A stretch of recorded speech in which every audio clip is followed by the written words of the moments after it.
Xin chào tất cả các quý vị phụ huynh và các bạn học sinh. Chào đón tất cả các quý vị phụ huynh và các bạn học sinh tham gia vào buổi webinar do AMVNX tổ chức với sự tham dự của đại diện trường St. Johnbury tại Vermont, St. Johnbury Academy đến từ Vermont. Tôi là Hương, là Phó Tổng Giám đốc của Tổ chức Giáo dục Mỹ AMVNX, là tổ chức giáo dục đi đầu trong lĩnh vực tư vấn du học cho các trường nội trú của Mỹ dành cho các bạn học sinh Việt Nam. Ngày hôm nay thì tôi rất là hân hạnh để giới thiệu đại diện tuyển sinh của trường St. Johnbury Academy sẽ tham dự vào buổi webinar ngày hôm nay, sẽ chia sẻ với quý vị phụ huynh những thông tin về trường St. Johnbury cũng như giải đáp tất cả những thắc mắc, những băn khoăn của quý vị phụ huynh về nhà trường. Đó là thầy Brandon từ trường St. Johnbury. So good morning. Thank you so much for joining our webinar today. We are so excited to learn more about St. Johnbury Academy from you. And as you know, for our webinar agenda today, we will start with the presentation, and then after that will be Q&A section. You will interview our potential student after the Q&A section. So thank you so much for being here today with us, and we are looking forward to watching the wonderful presentation from you.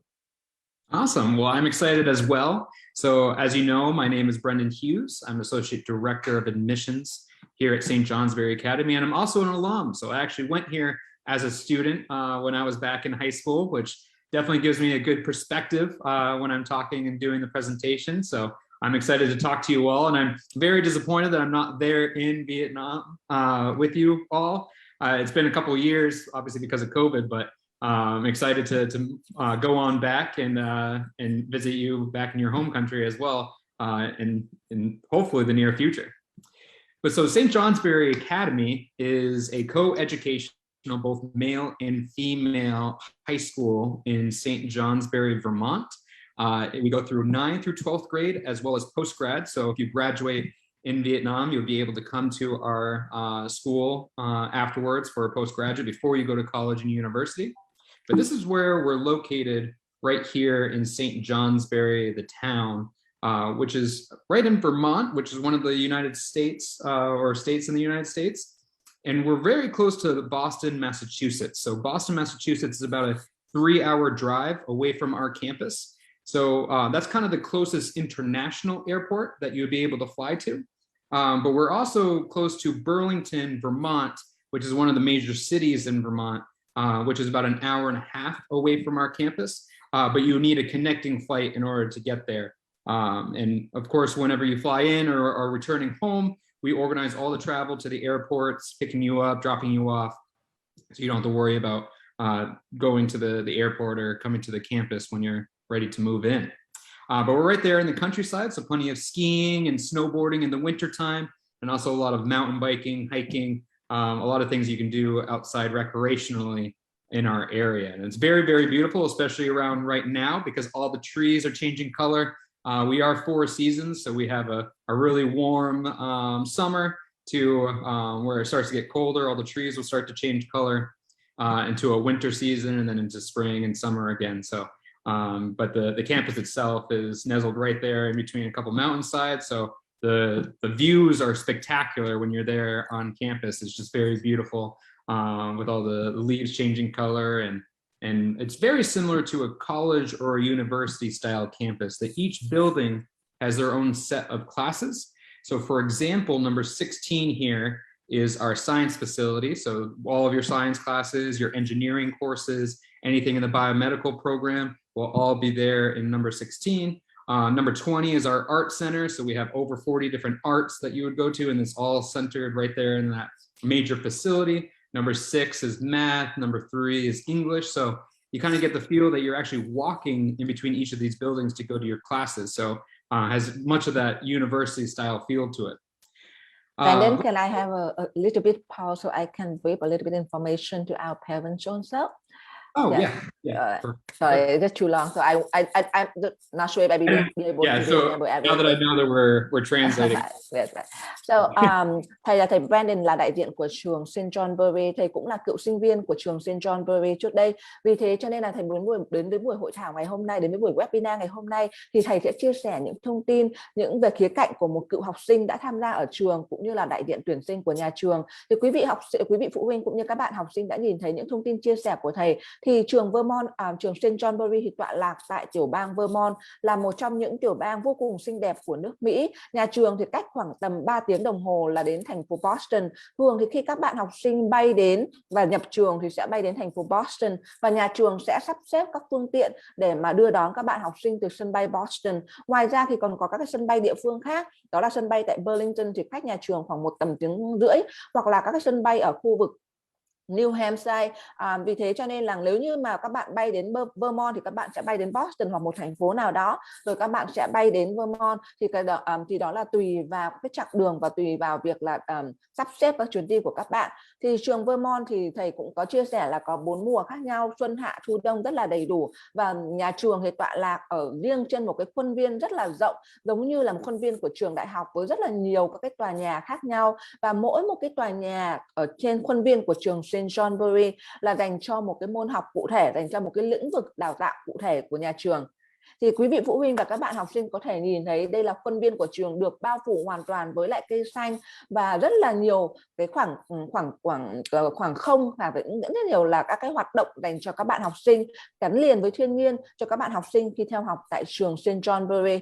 Và đặc biệt là trường St. Johnbury thì vô cùng là đẹp vào trong cái kỳ mùa thu này, với rất nhiều các cái sắc lá màu đẹp đẽ khác nhau. Nếu như quý vị phụ huynh và các bạn học sinh nhìn thấy những cái bức ảnh ở trên chụp về Vermont Academy, thì đó là một cái mùa hay là một cái thành phố tiểu bang được mệnh danh là tiểu bang thơ, cũng như là tiểu bang mà đẹp nhất của nước Mỹ trong mùa thu.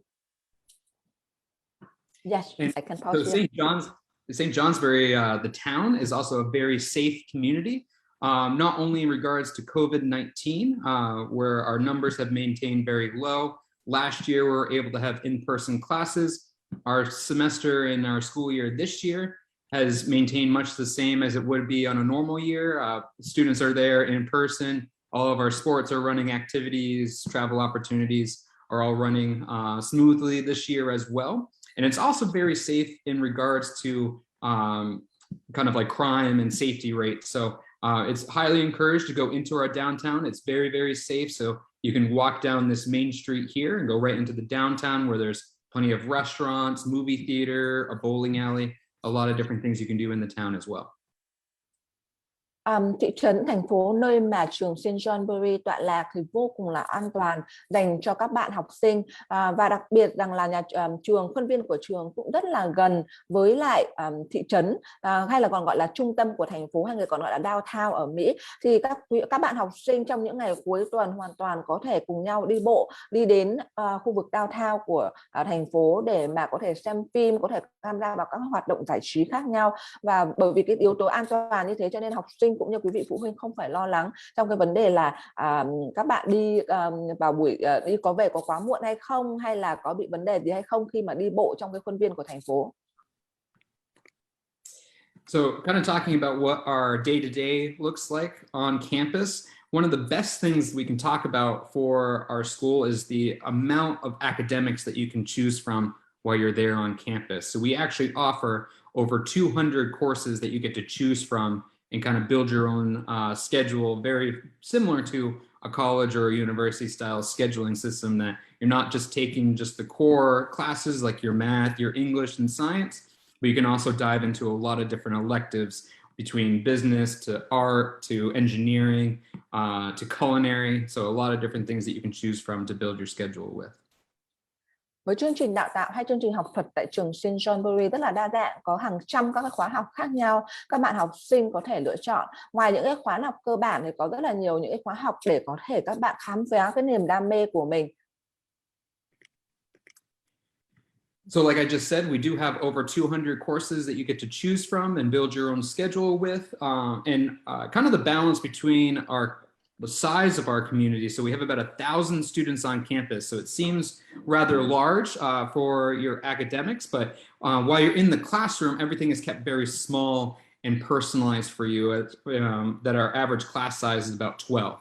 So it's kind of the best of both worlds in that sense, that there's 1,000 students that you can get to know and meet from all over the world, from 30 different countries, but everything academically is kept very small, one-to-one with you and the teacher for our average class size of 12, and then our student to teacher ratio of 8 students to 1 teacher.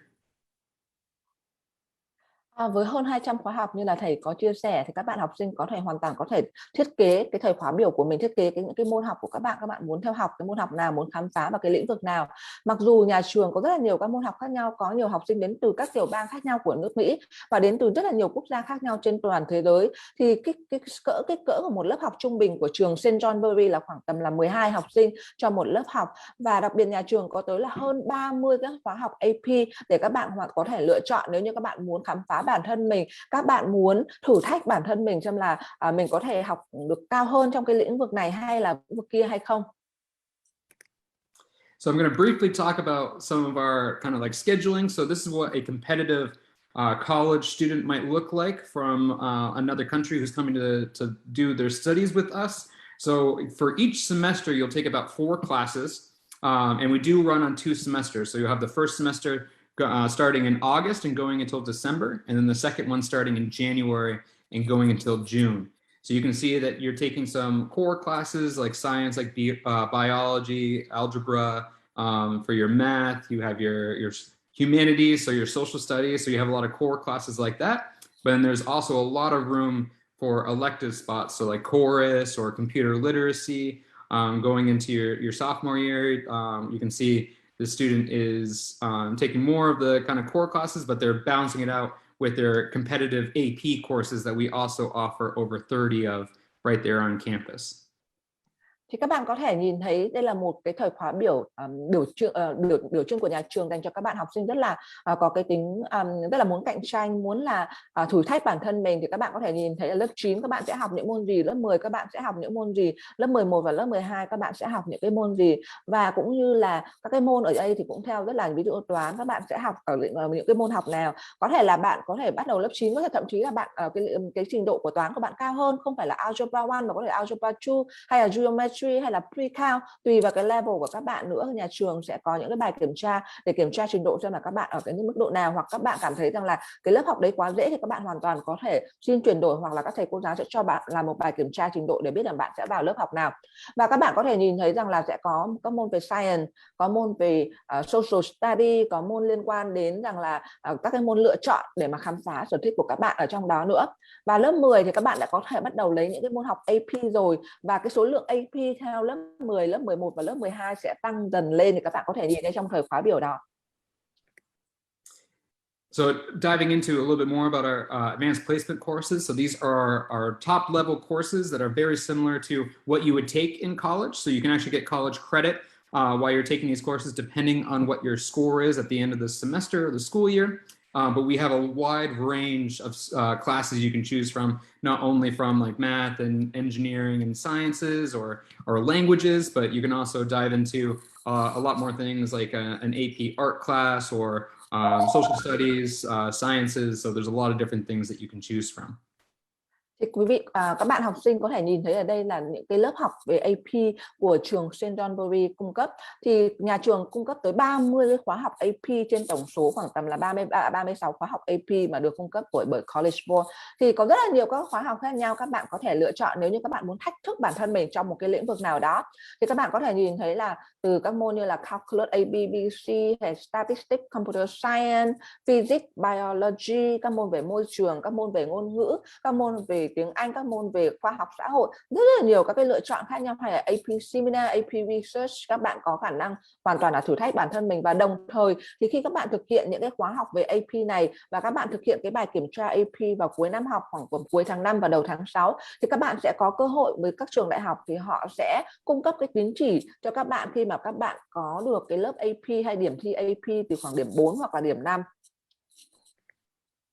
And these are some of our signature programs that we highlight as very special and competitive for us, which I'm going to dive in a little bit more into throughout these next couple slides.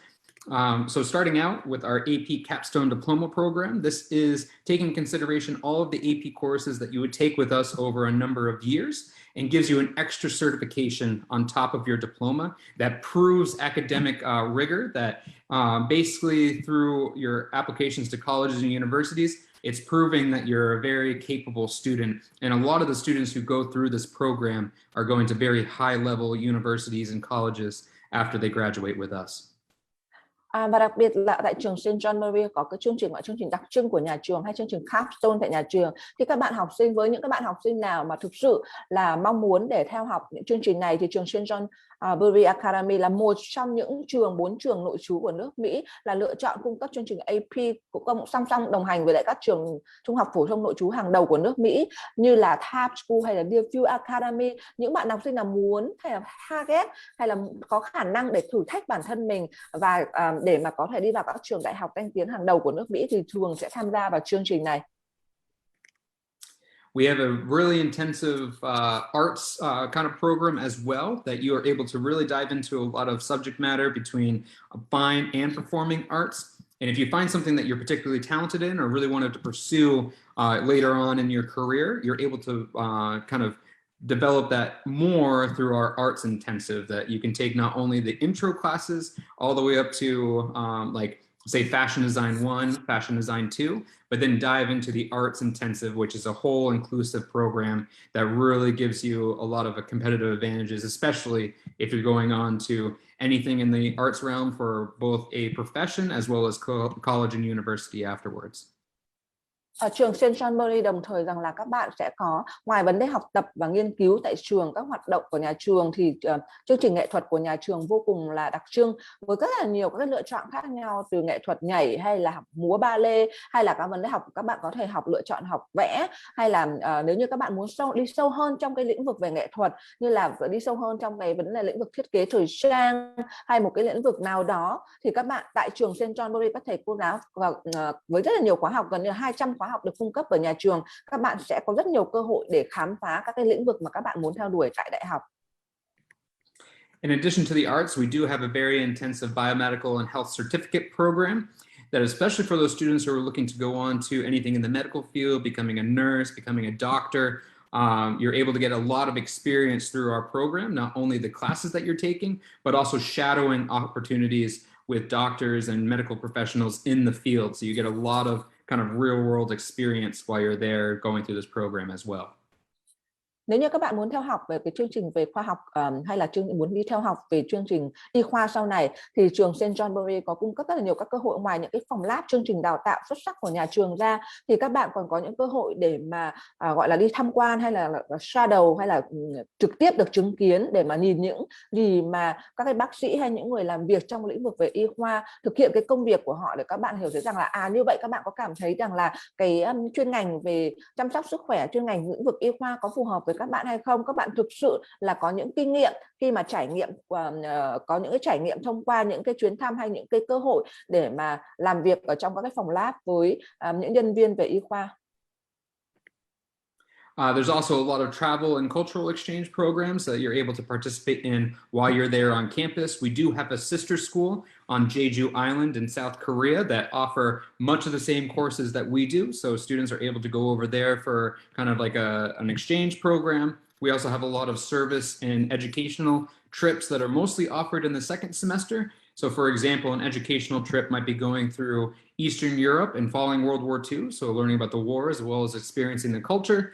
A service trip might be, for example, going to India and working with the small children in the educational system there. So that's kind of an example of two, but there's a lot that you can choose from and participate in while you're there on campus. Khi mà các bạn theo học tại trường St. Johnbury thì các bạn sẽ có rất là nhiều các cái cơ hội để khám phá các nền văn hóa khác nhau, để đi mà bên ngoài phạm vi của nước Mỹ. Nếu như mà các bạn muốn khám phá trong cái lĩnh vực mà liên quan đến vấn đề học thuật của các bạn, ví dụ như các bạn học về lịch sử hay là các bạn học ở môn xã hội nào đó, thì các bạn có thể đi tham quan các cái quốc gia khác nhau để mà tìm hiểu liên quan đến những kiến thức lịch sử mà các bạn học vào trong học kỳ thứ 2. Còn nếu như mà các bạn muốn tham gia vào những cái chương trình hay là gọi là chương trình gọi là thiện nguyện, hay là những chương trình để mà hiểu rõ hơn về cộng đồng, thì các bạn tham gia vào những cái service trip của nhà trường khi mà họ tổ chức cho các bạn học sinh vào học kỳ thứ 2 hàng năm của trường.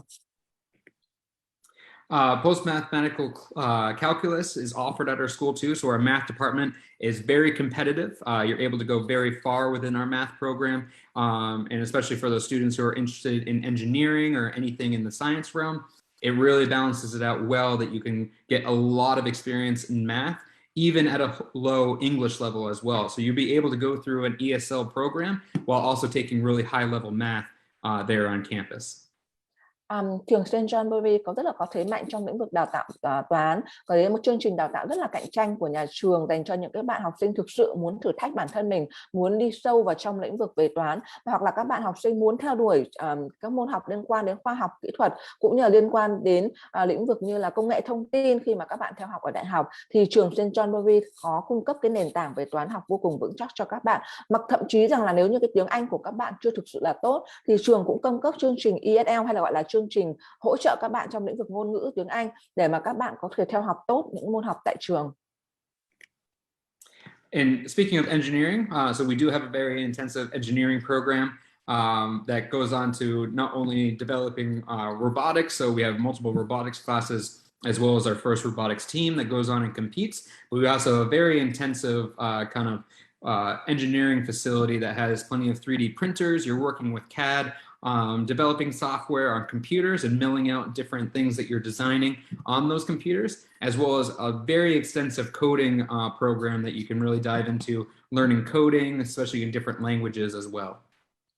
Nếu như mà các bạn đam mê trong lĩnh vực về khoa học, về lĩnh vực kỹ thuật hay là lĩnh vực robotics thì tại trường St. Johnbury có chương trình vô cùng là thế mạnh của nhà trường trong lĩnh vực là với đầy đủ các cái trang thiết bị, với các cái phòng lab để các bạn có thể khám phá, các bạn có thể học. Ví dụ như là có chương trình phòng lab của nhà trường có những là 3D printer hay là 3D scanner, hay rằng là các cái máy móc để các bạn có thể học hỏi, các bạn có thể khám phá để hiểu rằng là về cái nguyên lý hoạt động các cái thành phần của các cái bộ máy đó ra làm sao, hay là các bạn muốn học về computer science, các cái ngôn ngữ lập trình như thế nào thì khi các bạn theo học tại trường, các bạn theo học chương trình này các bạn sẽ được hướng dẫn một cách rất là chi tiết và có lộ trình đầy đủ.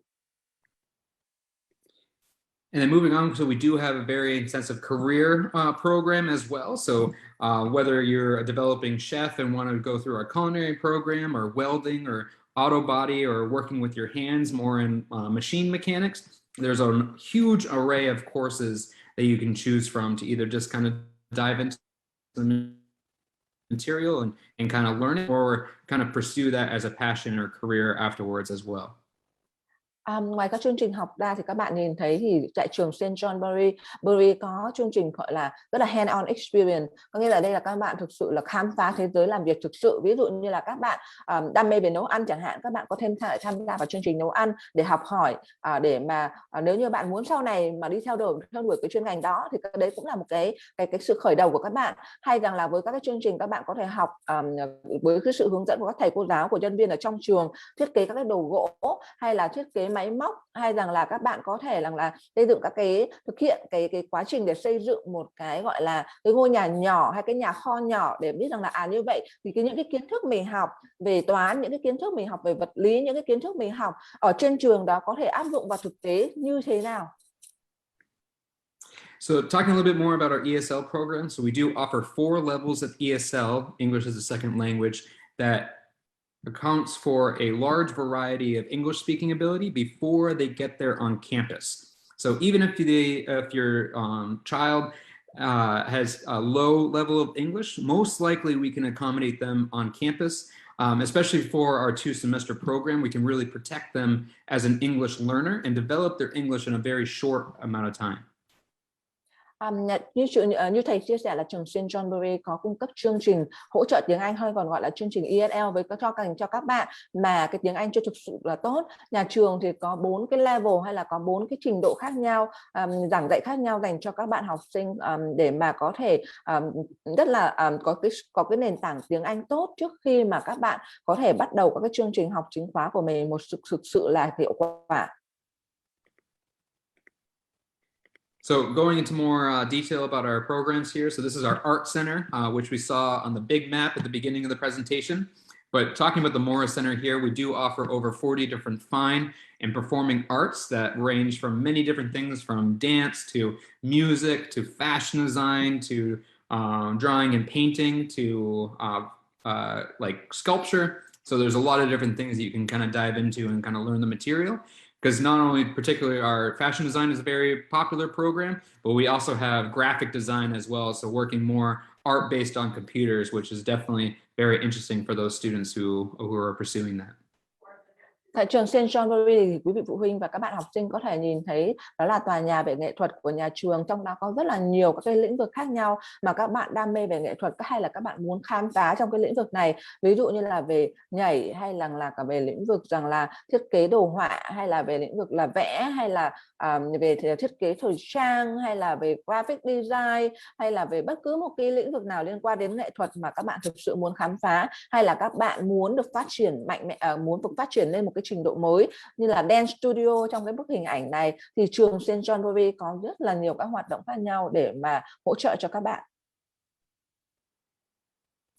And so outside of the kind of more the academic realm, obviously you want to be a well-rounded student while you're there on campus. So plenty of different things you can do after school and on the weekends. So talking about our athletic program, we do compete in the Division I, which is the highest level of athletics within the United States. So we're competing against the largest high schools in our area.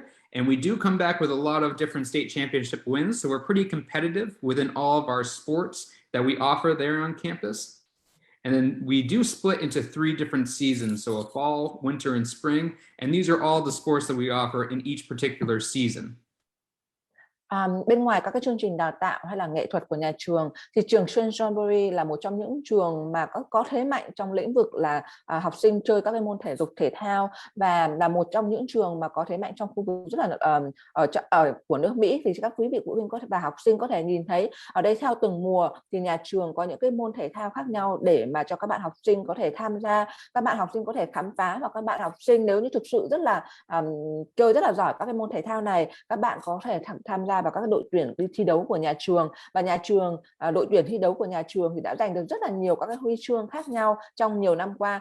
Thì trong mùa thu thì các bạn học sinh có thể tham gia vào cheerleading, hay là cross country, hay là football, hay là golf, hay là soccer. Trong winter thì rằng là bởi vì cái đặc trưng của vùng Vermont thì các bạn học sinh có thể khám phá chẳng hạn như là các môn như là ice hockey, hay là bởi vì ngoài trời lạnh hay là có tuyết thì các bạn có thể tham gia indoor track, hay là các cái hay là các môn như skiing. Còn là spring, khi mà mùa xuân đến thì các bạn học sinh có thể tham gia vào như là lacrosse, hay là softball, hay là tennis, hay rằng là track and field, hay là baseball, rất là nhiều các cái môn thể thao mà các bạn có thể tham gia.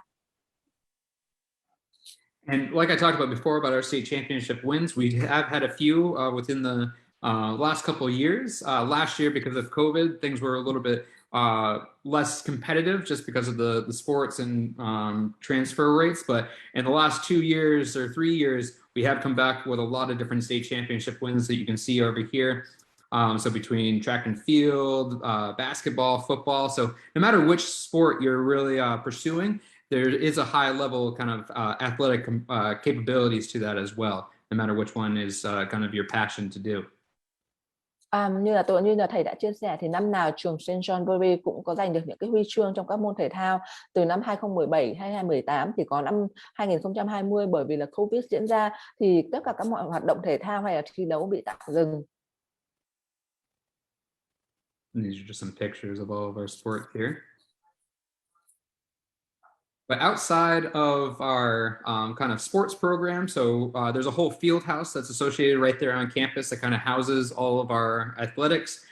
This is what it looks like here. This is where the basketball team performs. But there's also a utility court that every single student can use. You can set it up for anything you want to, so indoor basketball, indoor soccer, going for a run, going to work out. It's always open after school and on the weekends. So even if you're not doing a sport, you're always welcome to go in there and kind of get a workout in or hang out with your friends or play a pickup game, whatever you want to do in your free time.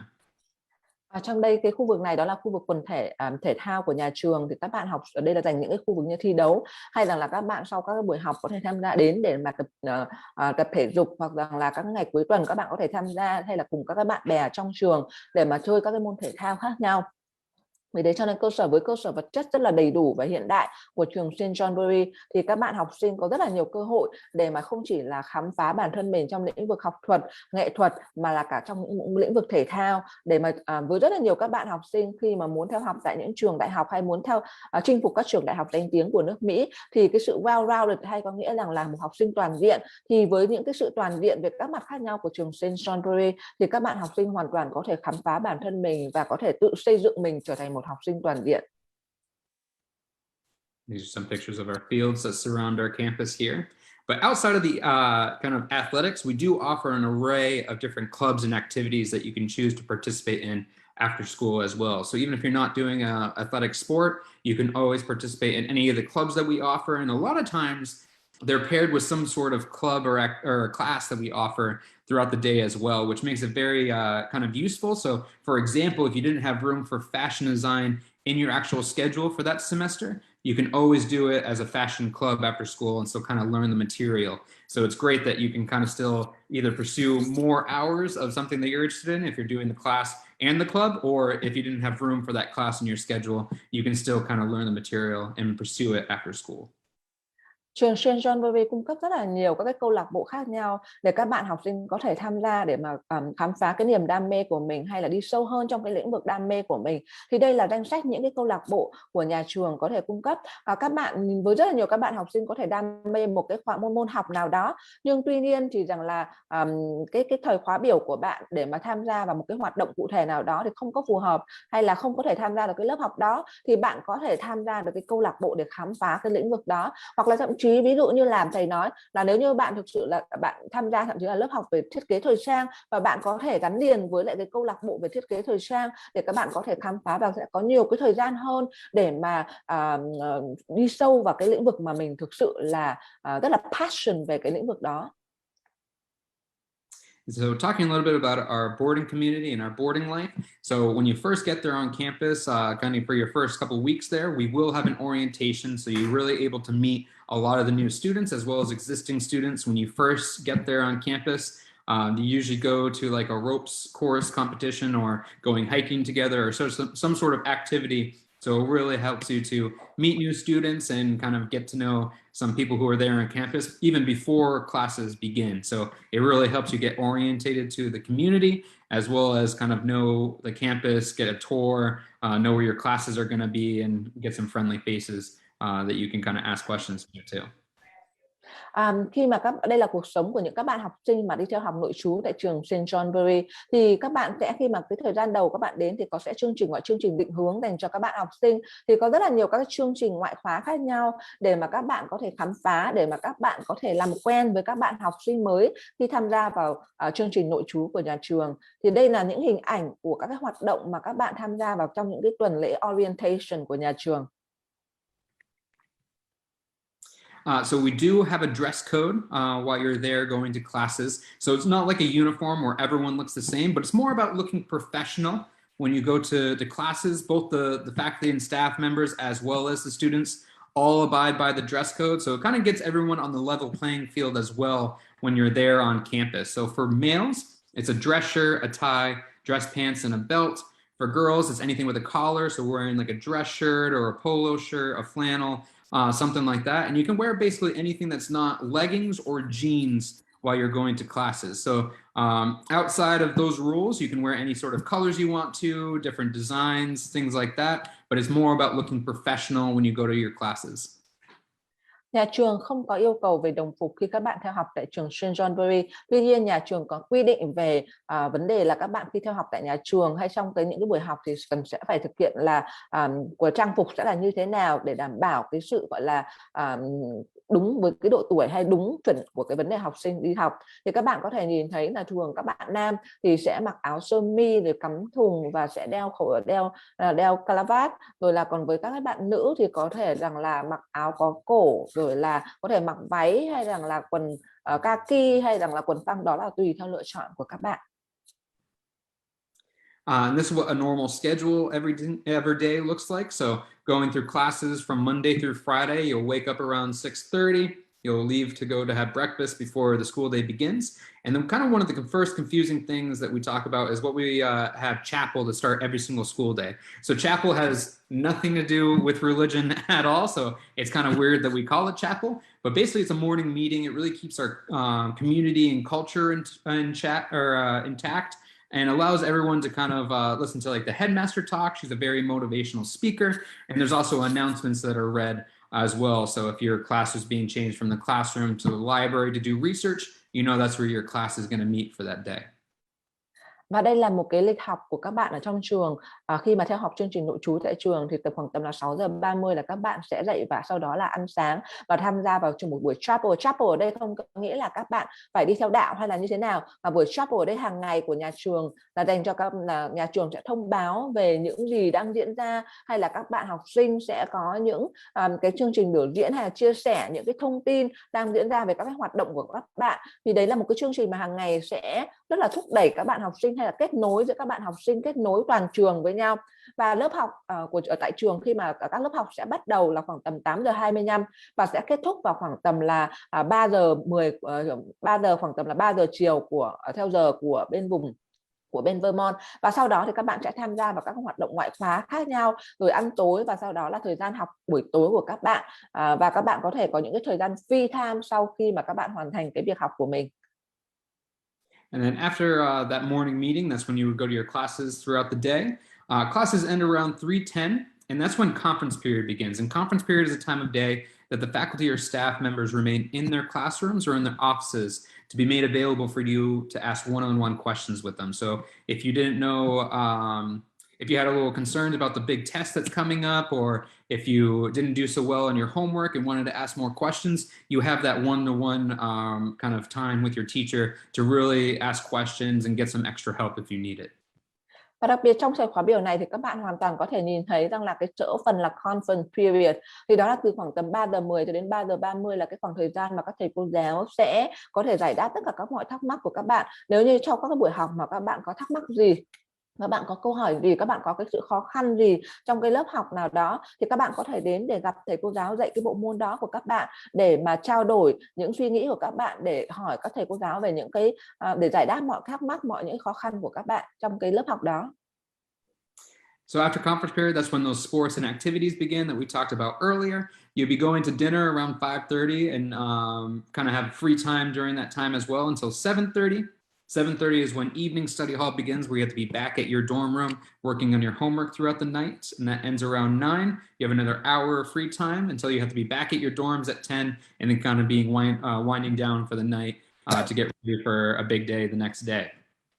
Thì các bạn nhìn thấy rằng là sớm hơn thì thầy có trong các cái slide trước thì thầy có giới thiệu về cái hoạt động thể dục thể thao của nhà trường. Thì các bạn sau cái giờ học hay sau cái giờ conference thì bắt đầu từ 3:30 chiều cho đến 5 giờ thì các bạn có thể tham gia vào bất cứ các hoạt động thể thao của nhà trường, và sau đó thì sẽ là đến giờ ăn tối, cũng như là cái giờ mà các bạn có thể dành thời gian riêng cho bản thân mình, rồi giờ học, và cuối cùng là cái giờ mà light out. Light out ở đây có nghĩa rằng là toàn bộ sẽ là các bạn học sinh khi theo học nội trú tại nhà trường sẽ đến giờ là đi ngủ.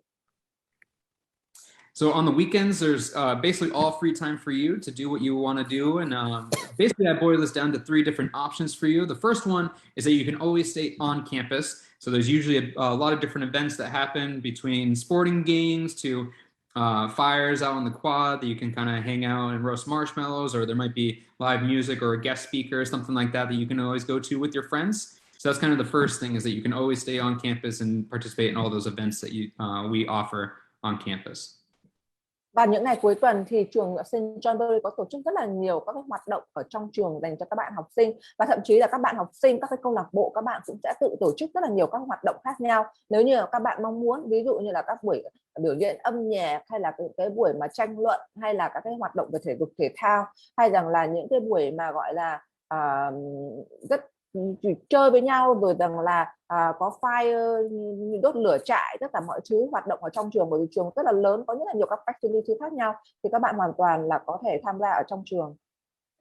The second is that you can always go into our downtown, like I talked about before. So it's a very safe community. You can go in and kind of go to any of the restaurants, the movie theater, the bowling alley, a lot of different things you can do in the town. And we highly encourage a lot of our students to just go off into the downtown to kind of experience the different businesses that are there, just as long as you're telling the proctor what your plans are for the day. But that's always kind of the second option, is that you're able to go into the town of St. Johnsbury and kind of participate in any of the things that we offer in the town as well. Còn vào ngày cuối tuần, bên ngoài việc các tham gia vào các hoạt động ở trong trường, nếu như các bạn muốn đến downtown của khu vực thì các bạn có thể rằng là nói chuyện với các thầy cô giáo ở trong ký túc xá để xin phép, và sau đó các bạn có thể đi khám phá, tất cả những nhà hàng, các cái món ăn, các cái hoạt động khác nhau ở trong khu vực downtown. Vì thế khi mà theo học tại trường St. Johnbury, các bạn sẽ có rất là nhiều hoạt động, các bạn tham gia hoạt động trong trường hay là các bạn muốn tham gia hoạt động ở ngoài nhà trường. And then the third and last one is that we always offer trips on the weekends as well. So trips to the surrounding area, whether you're going to Burlington to experience the city over there, or if you're going skiing and snowboarding in the wintertime, mountain biking, hiking, canoeing, paintballing, whatever the trip is for that weekend, you can always choose to go on that trip and kind of get off campus for a little bit as well. Nhà trường còn tổ chức các cái chuyến đi vào những ngày cuối tuần, ví dụ như là các bạn muốn đi đến Burlington, hay là các bạn muốn đi tổ chức một cái chuyến đi đến một cái thành phố nào đó để khám phá, hoặc là đi trượt tuyết. Có rất là nhiều các hoạt động, thì nhà trường sẽ có những cái thông báo hàng tuần, hàng tháng dành cho các bạn học sinh để các bạn biết rằng là các bạn có muốn tham gia hay không, và các bạn sẽ đăng ký để tham gia vào các chương trình, các cái chuyến đi dã ngoại của nhà trường. And then talking a little bit more about our dormitories. So they're kind of old Victorian houses that we've converted into dorms for our students. So they range in different sizes. So kind of the average is right around like 25 students in each dorm.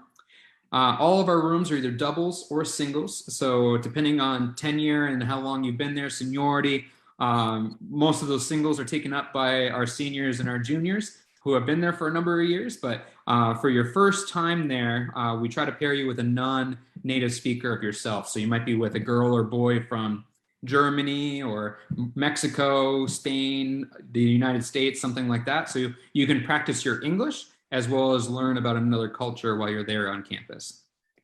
Thì đây là cái hình ảnh về ký túc xá của nhà trường. Ký túc xá nam của nhà trường thì có rất là nhiều các tòa nhà ký túc xá khác nhau, được chia ra dành cho các bạn học sinh theo từng cái lứa tuổi hay là từng cái lớp học khác nhau. Và tại trường St. Johnbury cung cấp các cái phòng ký túc xá là dành cho một học sinh, hay là phòng hay gọi là phòng đơn hoặc là phòng đôi.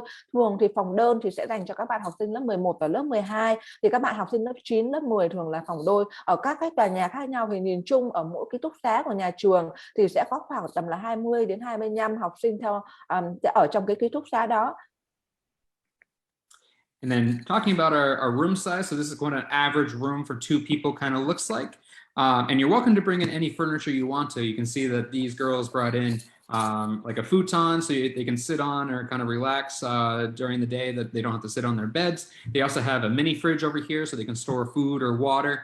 So you're more than welcome to bring stuff in as well. And you can see it's pretty well decorated to their personality. So you're welcome to kind of design it however you would like to. And it's a very spacious room for two people as well. So talking about the bathrooms, so usually each dorm is split into wings. So you'll kind of share a bathroom between 4 rooms, so about 8 boy or girls. And then there's multiple stalls, multiple sinks, multiple showers. So you usually don't have to worry about waiting in line if you want to take a shower in the morning. And then all of the laundry is also in the first floor of each dorm as well. So it's very easy to do your own laundry too. Các bạn có thể nhìn thấy đây là một trong những cái mẫu về ký túc xá, phòng ký túc xá của nhà trường dành cho 2 bạn học sinh, thì khá là rất là nhiều khoảng có rất là khá là rộng rãi, thoải mái cho 2 bạn. Và những cái cân về cái furniture cơ bản, hay còn gọi những cái đồ đạc cơ bản nhà trường cung cấp cho các bạn ở trong ký túc xá của nhà trường, thì các bạn học sinh hoàn toàn có thể mua thêm các cái đồ đạc của mình, giống như là các bạn học sinh ở đây trong cái phòng ký túc xá này. Các bạn có thể có thêm mini fridge, các bạn có thể mua thêm ghế sofa, thì phòng đủ rộng để các bạn có thể trang bị các cái thiết bị đó mà các bạn mong muốn, và các bạn cảm thấy là các bạn ở trong ký túc xá cũng giống như rằng là các bạn đang ở nhà, và các bạn có thể trang trí cái phòng ký túc xá của mình theo cái tính cách của các bạn hay theo cái sở thích của các bạn. And that was kind of like all the information about our school. So I wanted to thank you all for listening to kind of what St. Johnsbury Academy has to offer. And I would be more than happy to answer any questions. I'm sure there's some that I didn't cover during the presentation that you're burning to ask. So I'd be happy to be available for that. And I'm looking forward to meeting a lot of you one-on-one in the interviewing section after this. So wanted to thank you again, and I'll be happy to answer any questions. Như vậy là cái phần thuyết trình của tôi đã dừng tại đây. Về trường St. John, tôi hy vọng rằng là đã cung cấp rất là nhiều những cái thông tin hữu ích, những thông tin cơ bản về trường St. Johnbury tới quý vị phụ huynh và các bạn học sinh. Bây giờ thì tôi sẽ dành khoảng một vài phút dành cho quý vị phụ huynh và các bạn học sinh. Nếu như quý vị phụ huynh và các bạn học sinh có bất kỳ câu hỏi hay là thắc mắc gì về trường St. Johnbury trước khi mà tôi sẽ bắt đầu chương trình phỏng vấn các bạn học sinh đã tham gia của AMVNX. Dạ, thì không biết bây giờ các quý vị phụ huynh cũng như là các bạn học sinh có bất cứ câu hỏi nào dành cho thầy Brandon không ạ? Và nếu như quý vị phụ huynh và các bạn học sinh có bất cứ câu hỏi hay thắc mắc nào dành cho thầy thì quý vị phụ huynh và các bạn học sinh hãy bật micro hay là quay hand lên và chúng tôi thì đã đặt câu hỏi trực tiếp luôn cho thầy ạ. Dạ, ok. Em chào chị. Xin chào chị Ngọc. Dạ vâng. Chị ơi, chị cho em hỏi. Hôm nay chị có bài. Nghe em nói không ạ? Dạ vâng, nghe được chị ạ. Vâng. Em là Phương, hiện tại đang ở Hải Phòng và em muốn hỏi là một cái năm học ở đây thì chi phí như nào? Okay, so she asking what is the total cost to study at St. Johnbury per year? I'm sorry, what was that? What is the total cost? Yeah, for sure. So for this year, our total cost is right around 61,000 USD. We do have financial aid that's available as well. So depending on need, so you have to fill out a separate application for that process if you're looking for financial aid. Our numbers for next year haven't been solidified yet. They usually get voted on and passed in during the beginning of 2022, so around January or February. So once those new numbers are out, I'll be happy to update you all on what the tuition will look like for next year. Sure. Như vậy là cái tổng học phí của nhà trường cho cái kỳ mùa thu năm 2021 này là khoảng tầm 61.000 đô một năm đó chị. Còn cho năm 2022 thì nhà trường sẽ có quyết định cũng như con số cụ thể vào khoảng tầm tháng 1 năm 2022. Nhưng cái mức độ chưa tăng chi phí của nhà trường trong năm thì sẽ khoảng tầm dao động khoảng tầm 1.000 đến 2.000 đô thôi chị. Tuy nhiên thì các bạn học sinh hoàn toàn là có thể xin hỗ trợ tài chính từ nhà trường. Có nghĩa rằng là nếu như các bạn phù hợp với trường và cái khả năng tài chính của gia đình đến đâu nhưng cũng phải đạt cái cũng ở cái mức rằng là nhà trường có thể cung cấp thì nhà trường có thể rằng là cung cấp cái mức hỗ trợ tài chính cho các bạn học sinh để theo học chị ạ. Em cảm ơn chị ạ. Dạ vâng ạ, vâng. Dạ không biết quý vị phụ huynh và các bạn học sinh nào có câu hỏi nào dành cho thầy không ạ? Vâng, xin chào thầy, xin chào chị. Vâng mình muốn hỏi là cái mức hỗ trợ đấy thì nó xin thầy có thể cho biết là có thể rơi vào khoảng bao nhiêu đến bao nhiêu % không ạ? So her question, she would like to add what is the percentage of the financial aid comparing to the total cost? So a lot of times there are smaller percentages that discount the rate a little bit. So our average is usually around like $5,000 to $7,000 off of the normal tuition. Very rarely will it go higher than that, and it never goes higher than 50%. Thầy nói là thông thường là sẽ khoảng tầm dao động là ở cái mức học phí là dao động ở giảm khoảng tầm 5.000 cho đến 7.000 nhưng không bao giờ có, nhà trường không bao giờ cung cấp cái hỗ trợ tài chính quá 50% cái tổng chi phí của nhà trường dành cho các bạn học sinh mà muốn theo học tại trường chị ạ. Tức là vừa lên mình có được cái thông tin là mức học phí là từ 5.000 đến 7.000 nhưng mà cái tổng mức hỗ trợ thì lại là không quá 50% thì tức là như thế nào nhỉ? Trong ví dụ như trong cái tổng chi phí của nhà trường khoảng tầm 61.000 chẳng hạn chị nhé, thì sẽ trong đó thì nhà trường họ sẽ phân ra rằng là cái phần này là phần học phí, còn phần này là sẽ là phần ăn ở và các hoạt động phí khác nhau.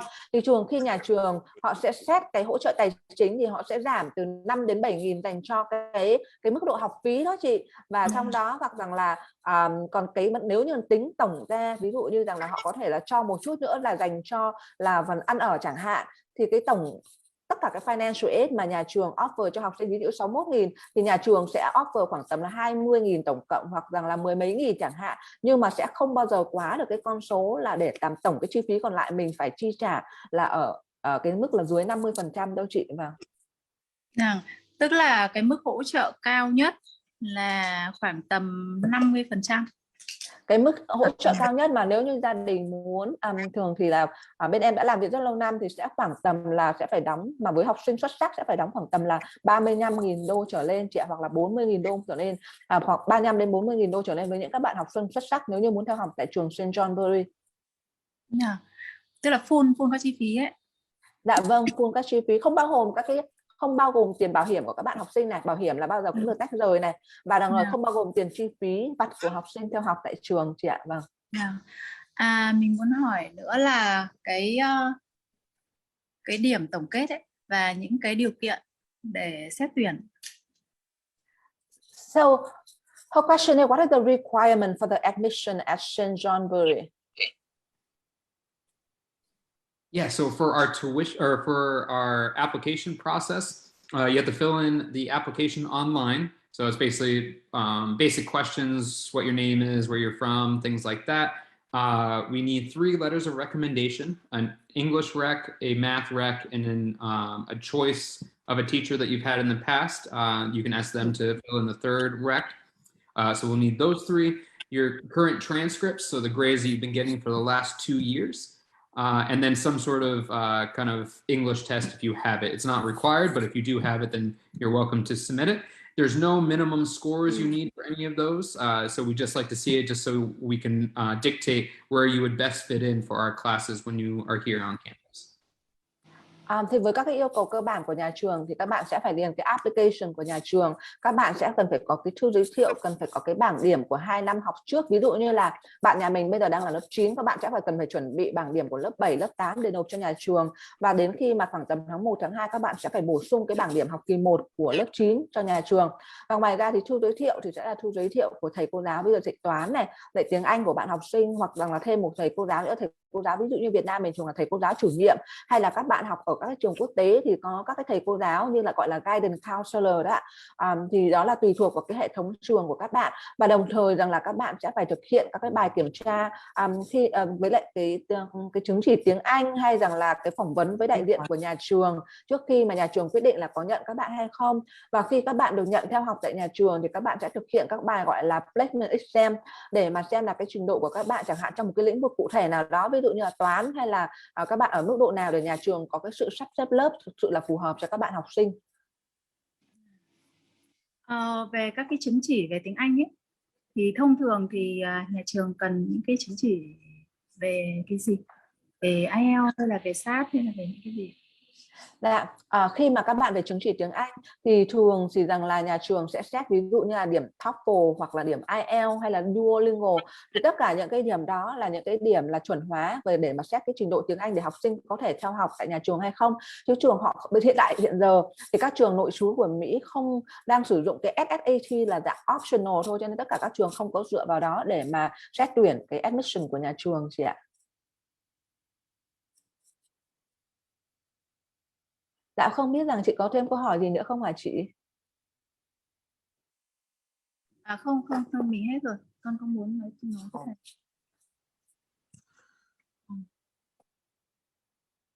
Dạ vâng ạ, vâng, cảm ơn chị. Vâng, hình như của chị hình như là không có nghe được, chị bật chị tắt mic rồi ạ.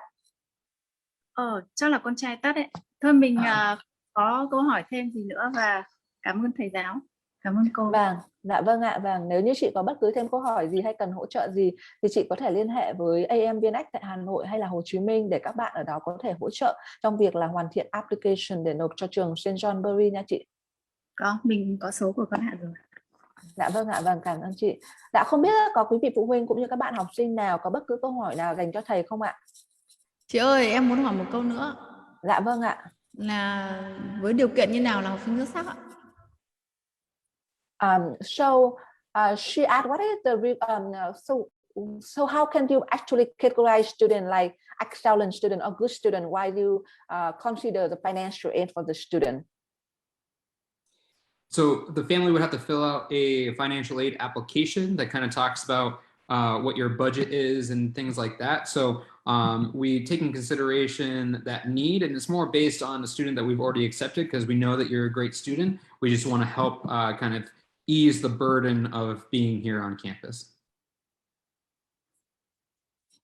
I'm sorry, can you just answer her again so I I just completely forget about that. Sorry. So the financial aid application needs to be filled out and supplement the application that they submit. So it basically just talks about their basic budget, what they need for a year to year, and what they how we can help them ease the burden to get here on campus. So it has nothing to do with actual acceptance. It's more after acceptance, we want to help out in some way that we can to ease the burden about getting them here on campus. Yeah, let me. Thank you. Theo câu trả lời của thầy thì nhìn chung thì nếu như mà nói đây là thầy nói là cái vấn đề là để xin được hỗ trợ tài chính, nếu như đây là câu hỏi của chị rằng là nếu học sinh có thể xin được hỗ trợ tài chính được không, đúng không chị?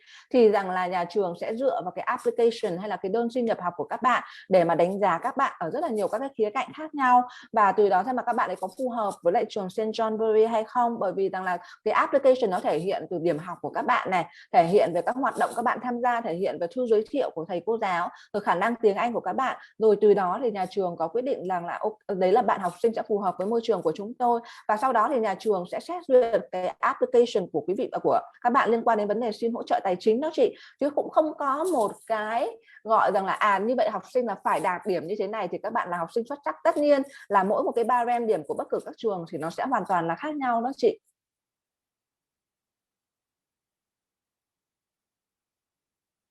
Vâng, em cảm ơn ạ. Dạ vâng, em cảm ơn chị. Dạ vâng, không biết rằng quý vị phụ huynh và các bạn học sinh nào có bất cứ câu hỏi nào dành cho thầy không ạ? Bởi vì chỉ còn khoảng tầm là 1 đến 2 phút nữa dành cho phần Q&A section, là phần giải đáp tất cả các mọi thắc mắc, và sau đó thì các bạn học sinh sẽ có phỏng vấn với thầy ngay sau phần Q&A section ạ.